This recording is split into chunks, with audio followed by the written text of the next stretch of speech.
वो आदमी मल्लेश जो सिंगाराम गांव में रहता है, वो बस स्टैंड के पास अपनी चाय की दुकान चलाता था। मल्लेश की 2 पत्नियां थीं।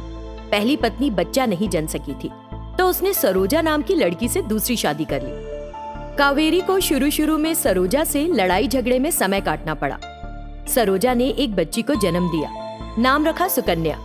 इसके बाद मल्लेश ने कावेरी की देखभाल करना एकदम बंद कर दिया। कावेरी सुकन्या की देखभाल करती और सरोजा द्वारा किए गए अत्याचार को सहती और सोचती कि एक औरत का जीवन तभी सार्थक है जब वो माँ बन सके, और मातृत्व का बेसब्री से इंतजार करती है।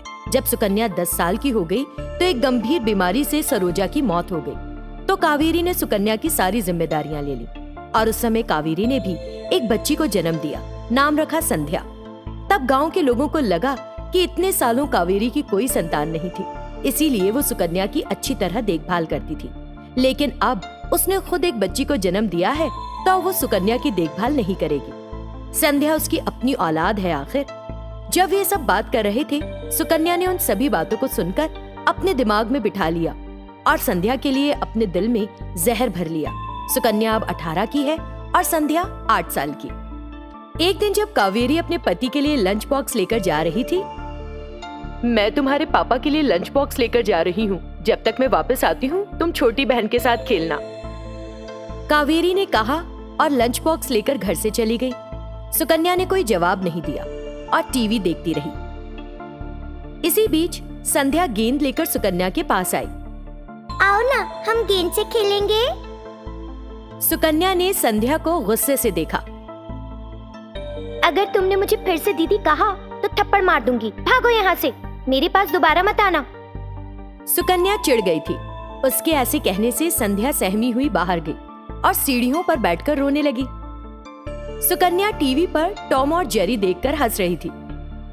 इस बीच कावेरी पति को लंच बॉक्स देकर वापस आई। उसने देखा कि संध्या बाहर सीढ़ियों पर बैठी है और रो रही है, और अंदर से सुकन्या की हंसी की आवाजें सुनाई दे रही हैं। वो संध्या के पास गई, संध्या को चुप कराया और उसे अंदर लेकर गई। सुकन्या, मैं तुम्हें कितनी बार बताऊं कि तुमको बहन को रुलाना नहीं है। यदि तुमको एक बार बात बता दी जाए तो समझ नहीं आती है क्या? तुम हमेशा उसको रुला देती हो, ये अच्छी बात नहीं है बेटा। उसने कहा ही था कि गुस्से में सुकन्या ने टीवी रिमोट को फर्श पर फेंक दिया और वहाँ से पैर पटकते हुए चली गई। हर बात पर बस गुस्सा आ जाता है। जाओ, तुम कहाँ जाओगी? जब भूख लगेगी ना तो अपने आप वापस आ जाओगी। वो ऐसे कहती है और संध्या को खाना खिलाने लगती है। उधर सुकन्या गुस्से से सड़क पर चल रही थी। गांव के लोग जो बात करते हैं वो सही है। जब से संध्या पैदा हुई है, माँ मेरी अच्छी तरह से देखभाल नहीं कर रही है। अगर मेरी अपनी माँ जिंदा होती तो वो मुझे मनाकर घर वापस ले जाती। वो उदास महसूस करती है और अपने पिता की चाय की दुकान पर जाती है। वो उसे उदास देखकर पूछता है कि क्या हुआ, और उसे शांत करता है। बेटी, तुम चिंता मत करो, मैं तुम्हारी मम्मी से कहूँगा और तुम पर गुस्सा नहीं करेंगी अब से। सुकन्या ये सुनकर शांत हो जाती है। शाम को नरेश सुकन्या को घर ले जाता है। सुकन्या के सामने मल्लेश ऐसे बोलता है जैसे वो कावेरी को डांट रहा हो। तब सुकन्या ठीक हो गई।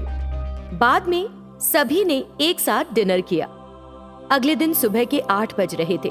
तब तक मल्लेश चाय की दुकान चला गया था और चाय बेचने लगा था, लेकिन कावेरी अभी तक नहीं उठी थी। बगल में बैठी संध्या, माँ उठो ना उठो, कितनी देर हो गई है, सोती जा रही हो, मुझे दूध दो ना। वो कावेरी को जगाने की कोशिश कर रही थी, लेकिन कावेरी जवाब नहीं दे रही थी। वो लेटी हुई थी। तुरंत संध्या बिस्तर से नीचे उतरी। वो सुकन्या के पास गई जो हॉल में टीवी देख रही थी। दीदी दीदी, माँ नहीं उठ रही है, मुझे भूख लग रही है, एक बार तुम जगा कर देखो ना प्लीज। संध्या कहती रहती है, लेकिन सुकन्या कोई जवाब नहीं देती और टीवी देखती रहती है। उसने कई बार कहा, लेकिन जब सुकन्या ने कोई जवाब नहीं दिया तो वो अपने पिता की चाय की दुकान पर भागी। वो ये बात मल्लेश को बताती है। मल्लेश को संदेह हुआ और वो संध्या के साथ फौरन घर गया। वे कावेरी के पास गए।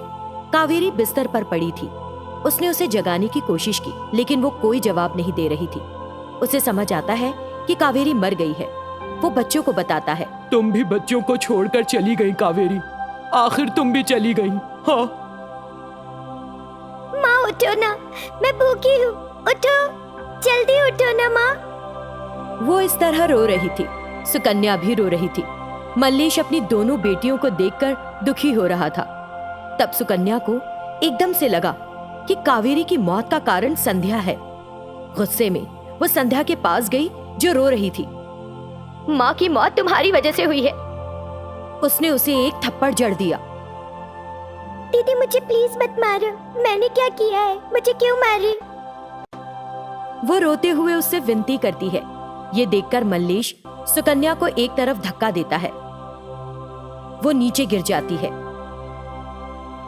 वो तुमसे छोटी है, तुम उसे ऐसे क्यों पीट रही हो? हाँ, जिस दिन से इसने जन्म लिया है, माँ ने मेरी अच्छी तरह से देखभाल नहीं की और जैसे जैसे ये बड़ी हो रही थी, माँ ने मेरी परवाह करनी एकदम बंद कर दी थी और अब उसकी वजह से मेरी माँ की मृत्यु हो गई। ये सुनकर संध्या धीरे धीरे सुकन्या के पास जाती है और कहती है, दीदी मैं आपको बहुत प्यार करती हूँ। अगर मेरा पैदा होना गलती है तो मुझे मार डालो, अपने हाथों से मार डालो मुझे। अगर तुमने मुझे फिर से दीदी कहा तो मैं सच में तुमको मार ही डालूंगी, समझी? सुकन्या ने संध्या का गला पकड़ लिया और उसे कसकर दबाकर उसकी सांस रोकने लगी। संध्या उसे रोक रही थी और रो रही थी।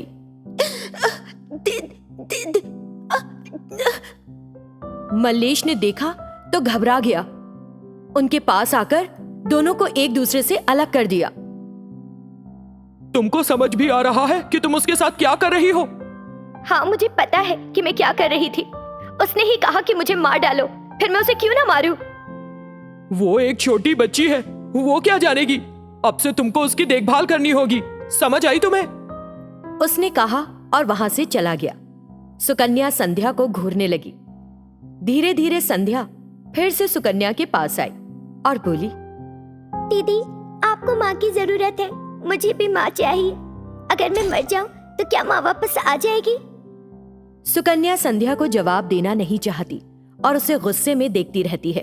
तब संध्या ने फिर से कहा, बोलो ना दीदी, अगर मैं मर जाऊं तो मम्मी लौट आएगी और हमसे बात करके हमें खाना खिलाएगी। तो मैं मर जाती हूँ, कम से कम तुम्हारे पास तो होगी ना माँ। कम से कम तुम तो खुश रह सकोगी। मार दो मुझे। मुझे नफरत है तुमसे, मेरे पास मत आना, समझी? संध्या कावेरी के पास जाती है और उसके ऊपर लेट जाती है। माँ उठो माँ, बहन कहती है कि मैंने तुम्हें मार दिया। वो मुझे पीट रही है, मुझे डांट रही है। माँ उठो और दीदी से कहो कि तुम्हारी बेटी ऐसी नहीं है। रोते हुए संध्या ने अपनी आंखें बंद कर ली। सुकन्या ने देखा और बाहर निकलकर सीढ़ियों पर बैठ गई। कई दिन बीत गए। क्योंकि कावेरी घर पर नहीं थी, सब सुस्त पड़ गए थे। एक दिन मल्लेश ने सुकन्या से कहा, देखो सुकन्या, मैं तुम्हें घर और तुम्हारी छोटी बहन की जिम्मेदारी दे रहा हूं। अब से तुम्हें संध्या की पूरी देखभाल करनी होगी। मैं घर की देखभाल कैसे करूंगी पापा? मुझे कुछ भी नहीं पता है। तुमको ऐसे नहीं कहना चाहिए। तुम दोनों बहनें हो, तुम बड़ी हो, तुम्हें उसे माँ की तरह संभालना होगा। तभी तुम्हारी दोनों माँओं की आत्माओं को शांति मिलेगी, वरना वे भूत बनकर हमारे आसपास रहेंगी। तो आज से संध्या की जिम्मेदारी मेरी है ना? हाँ सुकन्या, अब से तुम ही उसकी माँ, बाप और शिक्षक हो। ठीक है पापा, क्योंकि मैं उसके लिए सब कुछ हूँ। उसे मैं जो कहूँ वही करना चाहिए, नहीं तो मैं उसे सजा दूंगी। ठीक है दीदी, आप जो कहेंगी वही करूंगी, एक शब्द भी दूसरा नहीं बोलूंगी। उसकी बात सुनकर अपने दिल में सुकन्या, कम से कम इस तरह मुझे जो करना चाहिए मैं वही करूंगी। उसने ऐसा सोचा। उसके चेहरे पर एक कुटिल मुस्कान तैर गई और उसने संध्या को अपने करीब कर लिया।